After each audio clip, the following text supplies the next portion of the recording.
Assalomu alaykum hurmatli kuzatuvchilar, hurmatli vatandoshlar, bizni YouTube platformasida tomosha qilib turgan zamondoshlar. Mana bugungi suhbatdoshimiz yosh bo'lishiga qaramasdan o'zini boshidan juda ko'p sinovlarni o'tkazdi.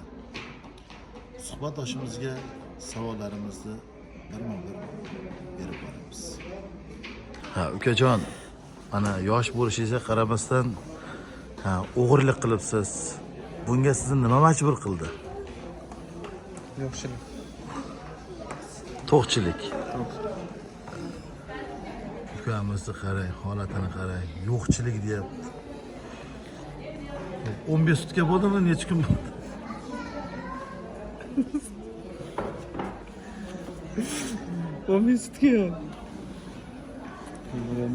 Ukamizni boshdan kechirganlaringiz shu bo'lsin. Endi kelajakda ishlaringizni gaplashsak, yana o'g'irlik qilasizmi? Har şey mumkin. Armiyaga ketyapti. Shunday qilish mumkin. Mana o'zingiz ko'rib guvoh bo'lganingizdek suhbatdoshimiz endi o'g'irlik yana qilishi mumkin degan javob berdi. Bizni kuzatishda biz yana sizlarga katta o'g'irlarni olib chiqishga harakat qilamiz. O'g'irlar paytida